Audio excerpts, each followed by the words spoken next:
Representative Giddings.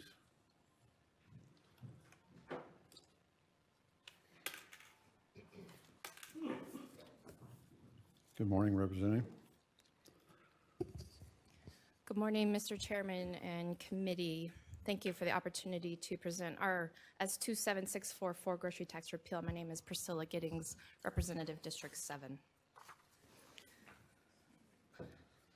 Mr. Chairman, I'm going to start out by just trying to do a broad overview of what this proposal would do. The structure is based on House Bill 67 that passed both the House and the Senate back in 2017 with a super majority vote and bipartisan support. But it's been a few years, and so there are some changes, a few additions, and so I'm going to just walk through a few of those with you. I'm going to start on page 1, where we get into what the actual definition is for food for human consumption. Other than just using the SNAP definition, because SNAP is what our grocers and our retailers already have programmed into their systems, the federal definition of what they're using for food. Adding to that, on line 26 and 27, I added SNAP and 2 or more food ingredients mixed or combined by a seller for a single sale. And then also foods sold with an eating utensil. Now, this definition, I'd like to kind of refer to it as it's taking out prepared food. And where I got that concept in our discussions of how do we narrow down this definition of food, I went to our neighbors in Utah.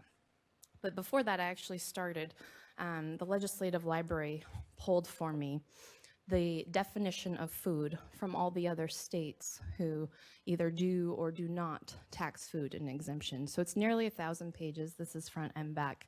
And you can see the blue tabs are your states. And so you can see every state has further defined the definition of food in their regulations.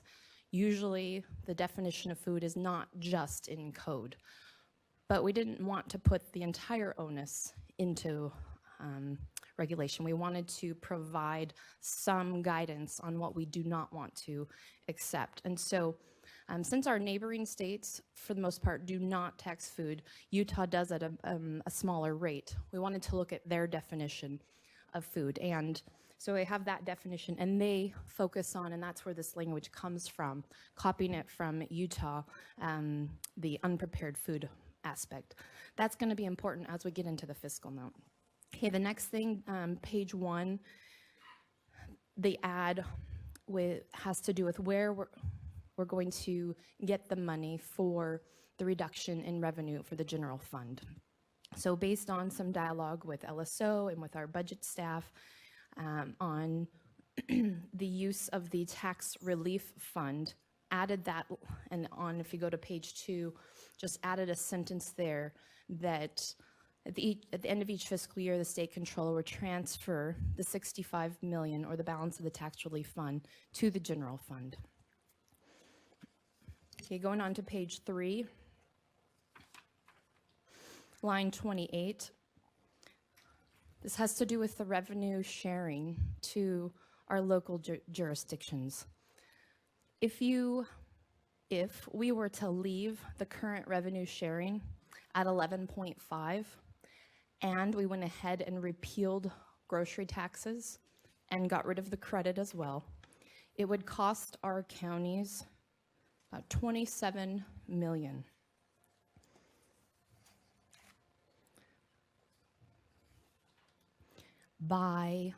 If we wanted to not have our counties lose anything from grocery tax repeal, we would have to raise that percentage up to 12.9.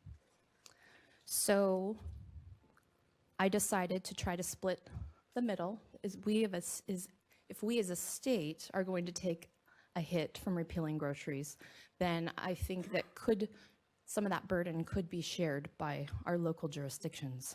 And so I tried to split the middle, brought it down to 12.4, and that would mean that our counties and cities, as they split it, would lose about 10 million. And that's also reflected in the fiscal note on the front page.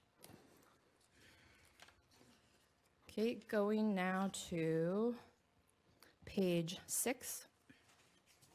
The other thing I want to highlight at the bottom of page 6 is the addition of the emergency clause. And I know that is a little bit maybe alarming or confusing, so I just wanted to touch on that because that was not in House Bill 67 as well.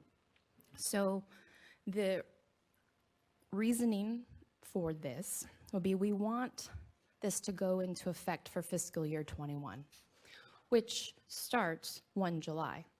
Currently, the way grocers and retailers are holding back the sales tax on groceries, they stop collecting on 1 June. And then they start, and then the remission process on 1 July. So if we repeal grocery tax for fiscal year 21, we have to make it stop on June the 1st.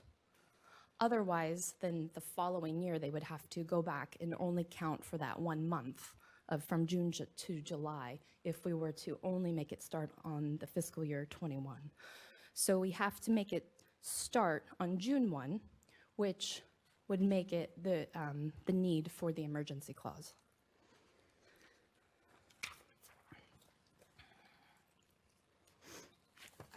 Overall, there's a lot more details we could get into.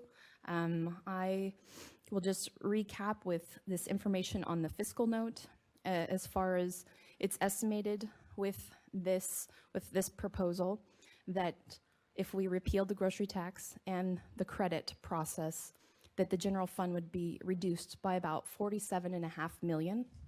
And then when you add in the revenue reduction to the general fund for the revenue sharing, that's another 16.9 million. So the total impact on the general fund that we are guesstimating, but with math and the use of Excel spreadsheet, et cetera, based on this definition, based on our friends and neighbors in Utah and the way they define food and the way that they calculate it, we're estimating a $64.4 million offset to the general fund. And guessing and estimating, not guessing, but estimating that the tax relief fund, when this goes into effect, will have close to 70 million. So with that transfer, there would technically be no actual impact to the fund. With that, Mr. Chairman, thank you for this opportunity. Questions on the RS?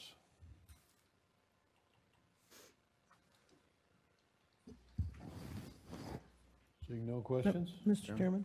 Representative Stevenson. Go Thank ahead. you, Mr. Chairman. And Representative Giddings, I was just curious, it's pretty complicated, and I have to applaud you on all the work trying to plug the holes of taking money and moving it around. Have you talked with the appropriate chairpersons at JFAC and also transportation, since I noticed that you talked about that fund on the last page there? Have you talked with them about the impact of the programs that they're planning on those funds? Representative Giddings. Thank you, Mr. Chairman and Representative Stevenson. I think if I understand your question, you're asking if I spoke with the chairman to see if they agree with how it would impact the general fund and the transportation fund. I have not specifically addressed that. I don't know what you would be specifically referring to. The money in the tax relief fund would completely offset it. So other than the revenue sharing aspect and meeting with the counties, other than that, I'm not sure that I totally understand. Would you like to clarify that, or you're okay? Thanks, Mr. Chairman. Well, I was not expecting that they would agree, because obviously, they're just leading a discussion about appropriating funds. But But how they, whether they had suggestions, whether they agreed it would be difficult or easy, or, and then transportation is planning on using a lot of the money in that one fund, how it would affect what they're doing. Representative Giddings. Thank you, Mr. Chairman and Representative Stevenson. It's my belief that I think that's our role, I guess, as the legislature to make that decision on where we want those funds to go. So if you think that there's some other uses for the tax relief fund that are more important than this, then that would definitely make sense, and that is our prerogative as the legislature. Representative Anders, do you have a question? Yes, Mr. Chair. Go ahead. Thank you, Mr. Chairman. Thank you, Representative Giddings. I think the only concern that I've got, or one of the significant concerns that I have, is going down this path of defining food. As you showed in the binder, the 1,000 pages of definitions that other states have went through in trying to do that. That in and of itself is a bit of a daunting thought. But I'm curious, do you know how many times each of those states have further amended that definition? I mean, can we expect that this is going to be a discussion every year in the legislature from here on out? Representative Giddings. Thank you, Mr. Chairman and Representative Andhurst. In asking the library to pull this information, they did a great job.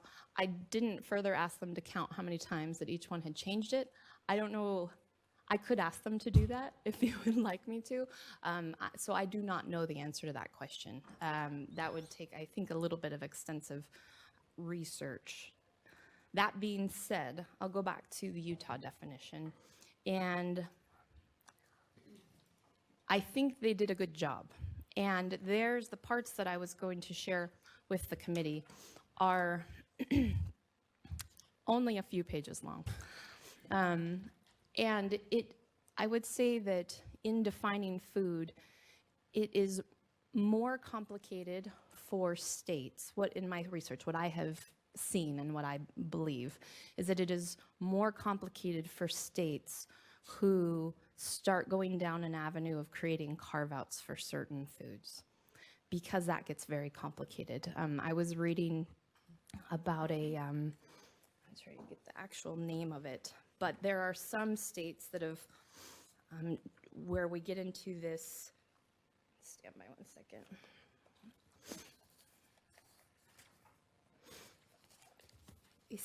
Where we get into some, there we go. They've joined kind of as we'll call it a cooperative, if you will.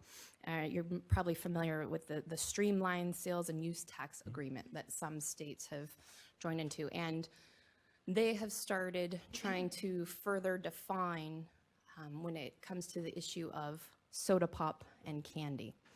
And I could read you their definition if you'd like me to, but it seems, okay, this is a good definition. Great, this will really help us create somewhat of a carve out to get that sales tax on the candy and soda. But that's actually, I think, only caused more headache because, let's say, for example, they said a candy bar that has a flour ingredient. Well, so now that includes one type of Mars Milky Way, but not the Mars Milky Way Midnight, because it doesn't have flour in it. And so that has created quite a nightmare for some states. And so they've had to, are we going to agree with the SUDA definition, or are we going to further define it in rule? There were several other examples of where there has been problems with that. When you start talking about soda pop, how are you going to define that? In some states now it includes bubbly water. So I think if we can try to steer the definition and with as minimal carve-outs as possible and not putting as much of a burden on our retailers, I think keeping it simple, and even though it may ruffle some feathers when it comes to the definition of a Mars Milky Way bar, if we can just avoid that, I think we can hit it out of the park on the first run, if we guide our intent. And that's why I wanted to include that part about the unprepared food, or us not making, including the exemption, or may I say this right, so not taxing the things that are prepared, because we do not want to create a situation where we have our grocer retailers having to fight with our restaurants. The perfect example I think that's worth mentioning is sushi. So currently, the SNAP definition says this doesn't apply to warmed foods. So you go into, let's say, your neighborhood Winco and you get a piece of pizza. Well, it's warmed, and so therefore they need to be charging sales tax on it so that you're not in competition with Pizza Hut across the street. However, right now, sushi is not a warmed food. And so you can go into Winco and get sushi that they've got the cool little sous chef making right there for you. And that would not get charged sales tax, but the sushi store, that's unfair to the sushi store next door. So I think if we can make sure that we don't pit companies against each other in that matter, I think that is very important. But if we try to go down this avenue of micromanaging the definition for other things in the grocery store, I think that we could get in what we call in the flam world a pilot-induced oscillation, where you're going back and forth trying to navigate a definition. Follow-up? Maybe just a comment. Thank you, Mr. Chairman. I appreciate that. My concern is I don't know that we can start this path without getting into it. And ultimately, my concern is that there's no way to avoid having those conversations every single year. And if we leave the definition as broad, even as it is in this, we're still pitting restaurants against grocery stores. We're still pitting the Wendy's salad versus the Pop-Tarts at Winco. And that's a pretty difficult balancing act for the state of Idaho moving forward. So that'd just be my comment, Mr. Chairman. Representative Nichols, Yes, thank you, Mr. Chairman. For a motion? go ahead. Thank you. I move that we introduce RS 27644. Thank you, Representative Nichols. Committee, we do have a motion to introduce the RS. Any discussion on the motion? Seeing none, Representative Giddings, would you like to take your seat, please?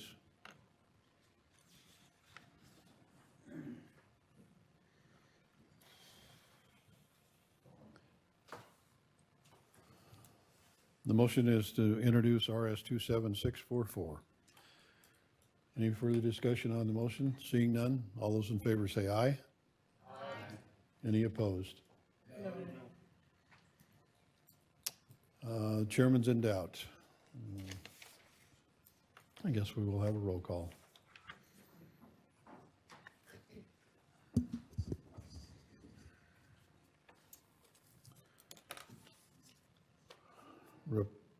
Representative Stevenson, go ahead. Representative Moyle? No. Representative Anders? No. Representative Cheney? Yes. Representative Gestrin? No. Representative Addis? No. Representative Dixon? Aye. Representative Furness? Representative Giddings? Yes. Representative Nichols? Yes. Representative Ricks? Nay. Representative Kiska? Representative Ellis? Aye. Representative Mason? Aye. Representative Nekachia? Aye. Chairman Collins? Nay.